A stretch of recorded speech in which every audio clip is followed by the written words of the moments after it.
Voilà, donc je vais vous parler des anneaux de Kerboul dans la reconstruction des pertes de substances acétabulaires. Et comme vous savez, le but d'une prothèse de hanche et surtout d'une révision d'une prothèse de hanche est de restaurer l'anatomie en restaurant le stock osseux du patient et repositionner la hanche dans le centre initial de rotation.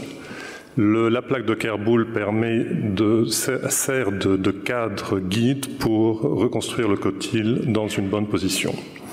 Nous n'avons pas trouvé de standardisation de cette technique dans la littérature et nous avons publié avec M. Caton un papier sur notre façon de positionner cette croix dans un cotyle pour le reconstruire. Nous utilisons donc une croix de Kerboul avec son dessin original, chrome cobalt.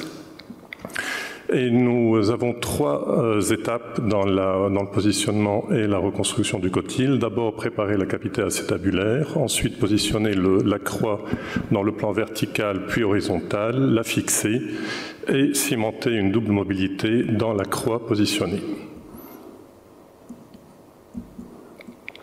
Donc dans le plan vertical, on commence de bas en haut, de distal en proximal, en positionnant d'abord le crochet correctement, positionner le centre de la croix et ensuite la palette en proximal.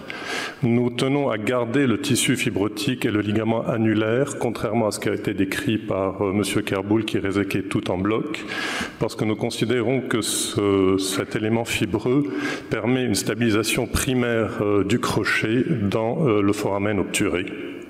Et comme vous voyez sur cette diapo, le tissu fibreux permet de stabiliser le crochet. Quand on a un défect du mur médial, nous préférons une reconstruction avec un seul morceau qui est creusé que de mettre des fragments d'os fragmentés. Comme vous le savez, la croix de Kerboul est dessinée de sorte que quand on met la palette proximale de façon horizontale parallèle au sol, nous obtenons automatiquement une inclinaison de 45 degrés de la croix. Donc il ne faut pas toucher au métal, il ne faut pas tordre le métal et il faut adapter l'os au métal en remplissant les défects avec des greffes osseuses ou des allogreffes. Dans les défects supérieurs segmentaires, nous préférons utiliser un bloc osseux qui est travaillé et qui est fraisé de façon à obtenir la même sphéricité que la cavité acétabulaire. Ce fragment est positionné temporairement par deux broches avant de le travailler pour adapter la plaque de Kerboul de façon horizontale sur cette greffe osseuse massive. Ensuite, il faut faire attention au plan horizontal de ne pas avoir de débord du métal de la reconstruction par rapport à la reconstruction osseuse.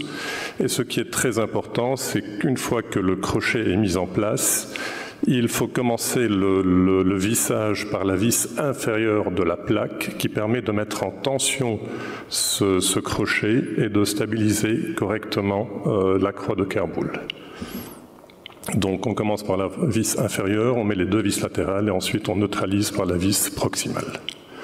Une fois que ceci est fait, les fragments osseux remplissent tous les défauts cavitaires et ils sont impactés de façon à ne pas avoir d'espace entre le métal et l'os.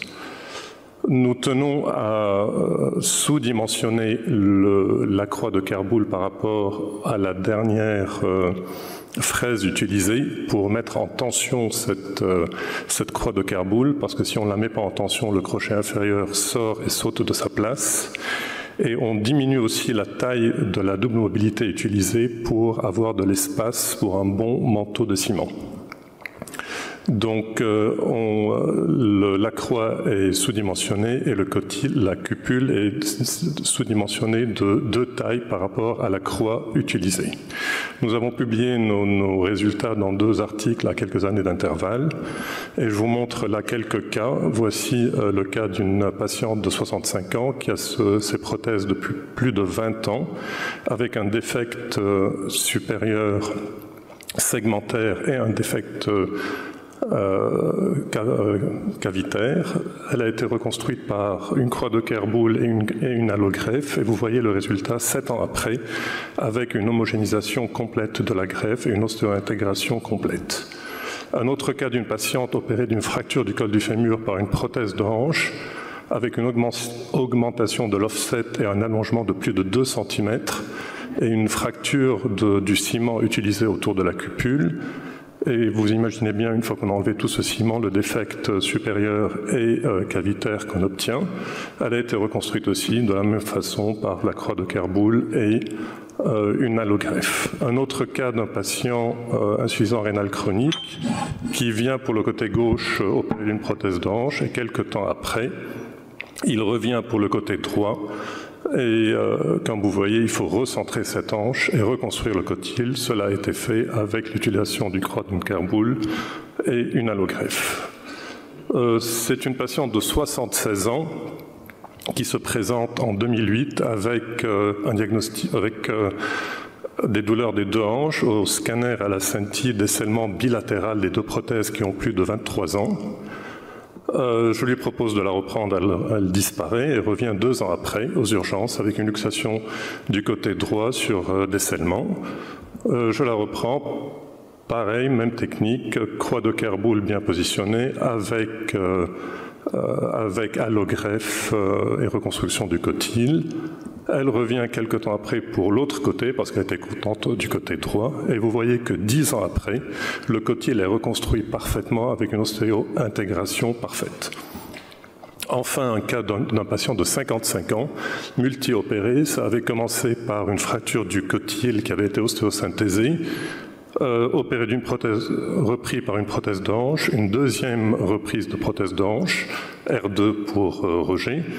Donc je le reprends par anneau de Kerboul, 5 têtes fémorales qui sont impactées dans le défect osseux, et je le revois à 11 ans, et vous voyez que l'os est très bien intégré, et on peut le classer en gros D8. Donc pour nous, il y a quelques critères fondamentaux à suivre quand on positionne un anneau de Kerboul. D'abord, il faut que le crochet soit bien positionné dans le foramen obturé. La plaque doit être positionnée parallèle au sol, donc dans un plan strictement vertical, ce qui donne automatiquement une inclinaison de 45 degrés de la croix. La cupule est sous-dimensionnée pour avoir un bon manteau de ciment, et les vis doivent être dans une direction ascendante pour mettre en tension le système. Je vous remercie de votre attention.